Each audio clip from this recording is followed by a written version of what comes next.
So with all these different striking techniques, each technique is a weapon. Each weapon fits a different point in the body. So there's certain things where I wouldn't come to snap him in his pectoral or come to snap him in his stomach, his abdominal muscles. It wouldn't be that effective. So I'd make sure that if I was going to hit him, there's a place and time for each strike. So when we had our snap strikes, they were striking into the bones. If I wanted to hurt him in a different way, because these are explosive strikes, if I wanted to center mass him, I'd strike him with my locked up body. If I wanted to come and just do like a flick with my fingers to his eyes, it would be loose. Everything has to fit. So it's like, I'm not going to try to punch him here in this position from a circular motion, because it wouldn't be as effective as loosing and hitting with this hammer fist. Now I could have came with a hammer fist here as well, but it wouldn't be as effective as me coming straight through with my whole body. So if you're in a position, if I wanted to strike him and say I wanted to come up under his nose into his septum with these two knuckles, that would have worked. So these two knuckles are going to fit in a specific situation. So you have all these tools that are going to fit.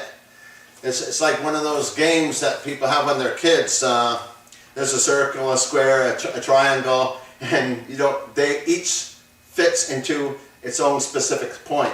So all your strikes have to fit.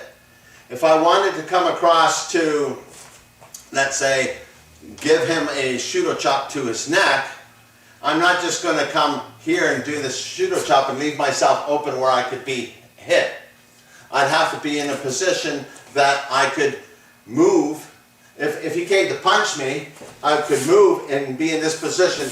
Now even here, I can't shudo chop here because his hand is covering it. So I move with my body in this position so that I can reach the point that I want to strike.